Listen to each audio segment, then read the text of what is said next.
Do të mbetemi tek e njëjta tematik për ta diskutuar. Do të lidhemi në këtë moment me ekspertin e marrëdhënieve ndërkombëtare, zotin Medlir Mema. Përshëndetje, zoti Mema. Përshëndetje. Mbyllja e dyreve për studentët e huaj në Harvard, diçka ndoshta e paimagjinueshme muaj më parë. Cila është arsyeja e këtij vendimi të administratës Trump në gjykimin tuaj?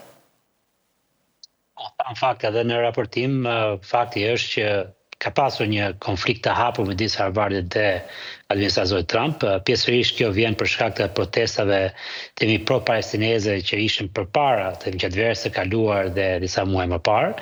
Dhe Harvardi nuk ka bashkëpunuar. Paktën argumenti që administrata Trump jep është që kemi kërkuar për video, kemi kërkuar për regjistrime të individëve që kanë protestuar dhe ato nuk janë dhënë shtëpisë së bardhë dhe për këtë arsye pastaj shtëpia e bardhë ka bërë një veprim të saj duke i tërhequr aprovimin e një programi që quhet SEVIS, është një program i cili certifikon nga ana qeverisë federale prezencën e studentëve ndërkombëtar në universitet. Për këtë çështje në fakt ka shumë kritike dhe persona aktiv madje edhe ish sekretari thesarit që është pjesë e universitetit, Larry Summers, me sa duket asgjë nuk e ka ndalur administratën Trump edhe pse ka patur zëra kundër. Çfarë do të thotë kjo për kërkimin shkencor por edhe në tërësi për shoqërinë amerikane? Jo, është problematike. Ju përmendët zoti Summers, i cili sigurisht është një udhëheqës me Partisë Partisë Demokrate, pra të majtës, dhe këtu është dhe esenca e debatit kryesor, pra për teknikaliteteve, ka të bëjë me faktin që shtëpia e bardhë, me saktë zoti Trump, i shikon këto universitete elitare si universitete që janë në kundërshtim me agjendën e tij politike dhe po mundohet që të vë këtë ndikim.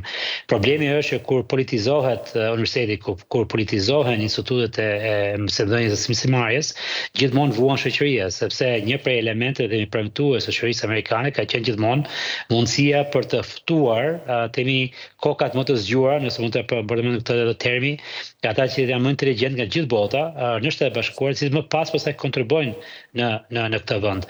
Edhe kjo pastaj ka çuar në këtë lloj pasurimi, në këtë lloj larmie të vetë Shtetet e Bashkuara, që ka bërë atë një prej superfuqive. Mos harrojmë për shembull që programi nuklear në Shtetet e Bashkuara do të ishte bërë pamundur nëse do të kishte mbyllur dyert ndaj imigrantëve evropian gjatë viteve 30 dhe 40.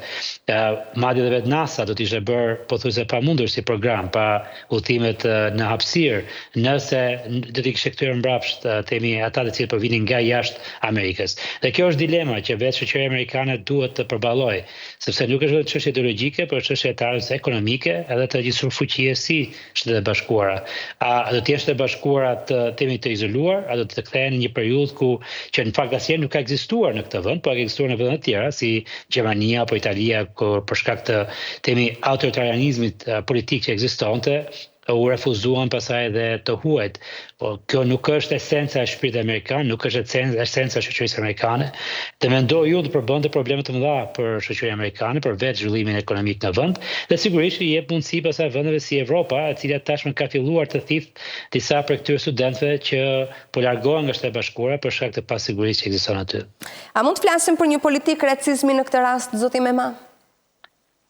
Nuk e di nëse ka të bëjë me çështjen e racizmit. Mendoj që çështja e studentëve ndërkombëtar ka të bëjë me dy pika që përmendëm pak më parë. E para ka të bëjë me faktin që kjo administratë në vetvete është shqetësuar për ndikimin e disa elementeve ndërkombëtar të huaj, pra studentët të cilët vinë në Shtetet e Bashkuara dhe protestojnë kundër politikës së Shtetit Bashkuara, përfshirë këtu atyre sidomos në lidhje me luftën në Gaza që ju e përmendët pak më parë. Pra kjo është elementi i parë. Elementi i dytë pastaj ka të bëjë me një debat politik të brendshëm të Shtetit Bashkuar. Nuk ka të bëjë me çështjen e imigrantëve apo të racizmit, ka të bëjë me faktin që kjo administratë në veçantë dëshiron që të bind të madhen elitare, universitare, Shtetet e Bashkuara që të bëjë atë që ajo dëshiron, pa që kjo administratë dëshiron dhe jo atë agjendë që ata kanë vetë. Pra e shikon mënyrën e trajnimit të studentëve në këto universitete si Harvardi, si një minim të vlerave tradicionale amerikane. Dhe kështu që zoti Trump mendon që mënyra më mirë për ta bërë këtë, për të rikthyer Amerikën në një gjendje mitike, sepse asnjëherë s'ka ekzistuar diçka e tillë, po paktën në mendjen e tij ekziston, duhet që universitetet të mund të mos japin më mësim në të mënyrën tradicionale majtise, siç do ta karakterizonte zoti Trump, por të vlerësonte dhe të vitë në tekst vlerave tradicionale historike amerikane. Zoti Mamadou, të kalojmë në një tjetër çështje, akuzat për Izraelin në Gaza sa vinë dhe i afrohen formulimit të një akuze për gjenocid. E parë në kuptimin e së drejtës ndërkombëtare. Jemi në këto kushte?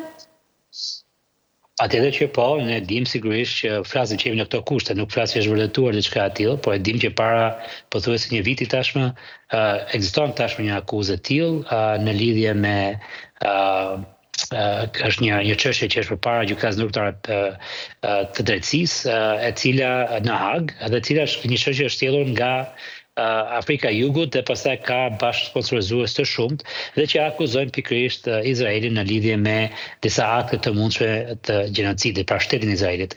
Ndërkohë pastaj që kemi në gjykatën ndërkombëtare penale gjithashtu në Hag akuza ndaj kryeministit aktual Netanyahu dhe ish ministrit të mbrojtjes Gallant të Izraelit, së bashku me disa të Hamasit që tashmë janë vrarë.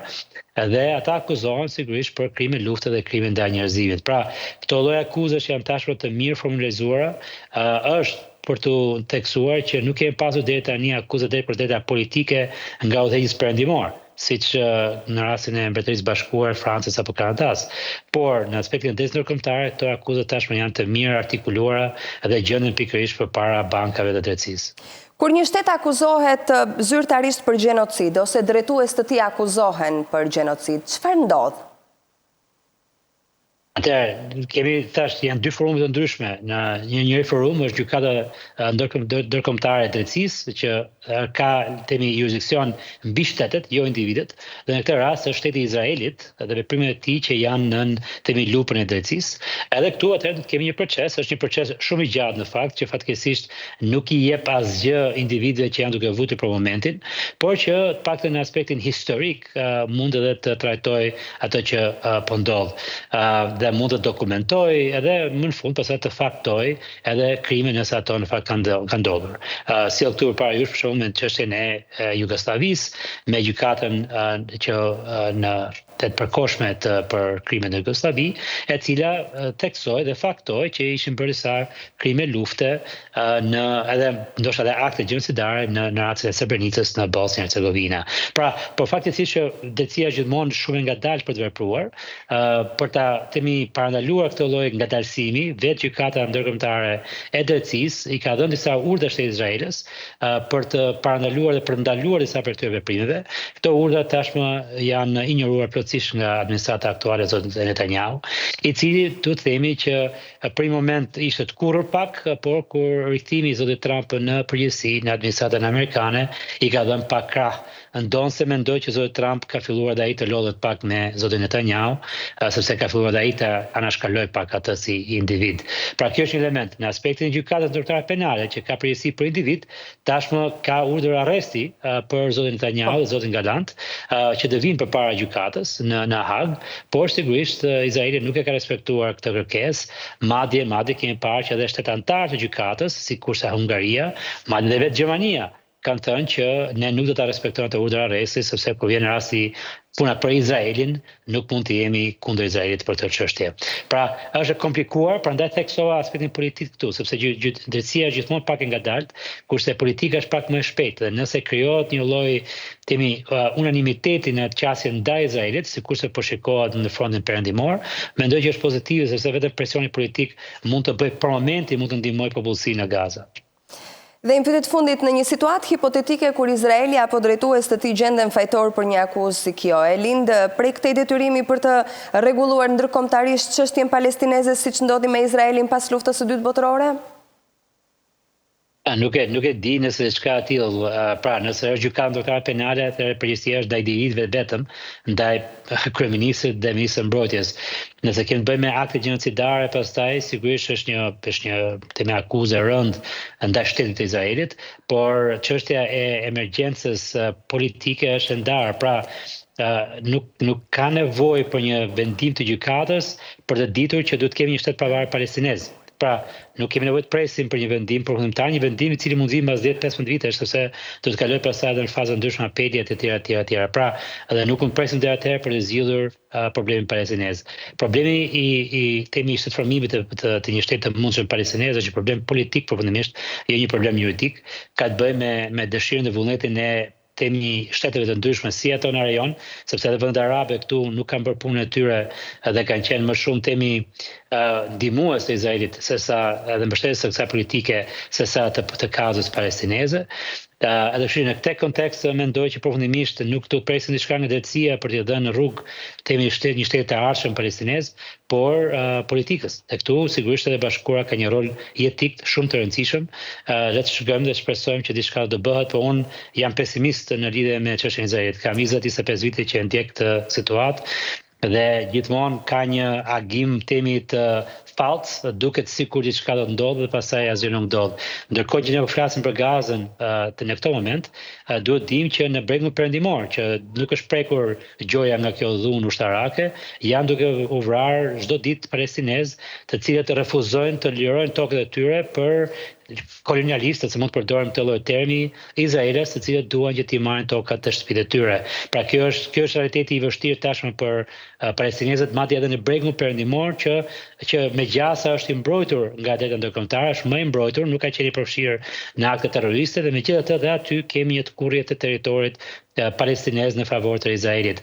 Pra e gjithë kjo, duke përfshirë këtu pastaj edhe situatën gjeostrategjike, ku Izraeli tashmë nuk ka asnjë kundërshtar real në lidhjen e mesme, sepse Siria tashmë është kthyer përmbys, Irani është plotësisht i ekspozuar ndaj sulmeve ajrore izraelese, Arabia Saudite nuk ka ndërmend të marrë në një veprim, Houthit nuk janë të dobësuar, në Liban gjithashtu Hezbollah është dobësuar, para këto momente Izraeli nuk ka asnjë kërcënim jetik në vend të tillë dhe mund të bëjë çdo doj në rajon. Para këto kushte është shumë të vështirë për parimin dhe një shteti pavarur palestinez.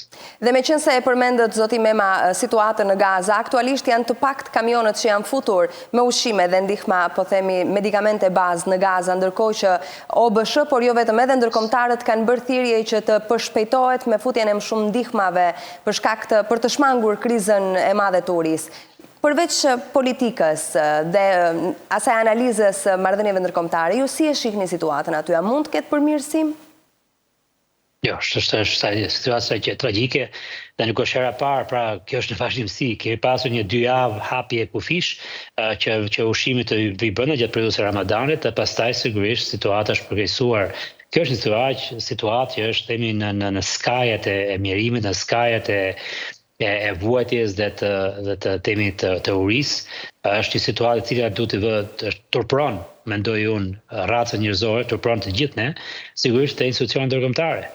Pra të lejosh një popull i tërë të masakrohet dhe të trajtohet në mënyrë kolektive, që është plotësisht në kundërshtim me të drejtat ndërkombëtare, është e pajiskueshme dhe është të jetë përfundimisht i njohur mbi të gjithë ne, të cilët vetëm shikojmë më një anë dhe themi jemi dakord me këtë që po ndodh dhe nuk bëjmë asgjë për të vënë themi një lloj presioni të mëtejshëm mbi themi përkatët të cilët janë aty në atë moment.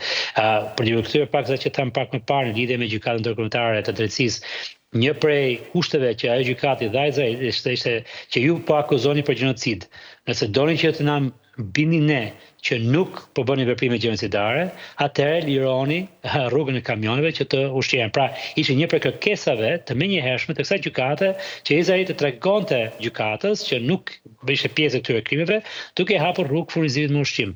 Izraeli ka bërë plotësisht të kundërtën në muajt që nga i vendim, që do të thotë që sigurisht që evidenca ndaj Izraelit është edhe më e madhe, sepse ekziston në fakt dokumentacioni i saktë që kjo është politikë e mirëfillt e shtetit Izraelit për të bërë të pamundur jetesën e palestinezëve në Gaza, për të zhvendosur ata detyrimisht nga ky vend dhe pastaj përfundimisht për të marrë plotësisht nën kontroll rripin e Gazës që t'i kalohet plotësisht pas shtetit izraelez. Pra kjo është politika aktuale e Izraelit që është tërësisht në kundërshtim me të drejtat ndërkombëtare, tërësisht në kundërshtim me rezolutat e Kombeve Bashkuara dhe fatkeqësisht për shkak sepse në këtë moment kemi një administrator Trump i cili ka zgjedhur heshtjen sepse dëshiron që t'i japi hapësirë Netanyahu që ta mbyll këtë proces. Asgjë sigurisht nuk mund të bëhet sepse pa amerikanët sigurisht edhe vetë evropianët kanë pamundur për të vepruar. Faleminderit zoti Mema që ishit me lajmet në MCN. Faleminderit ju.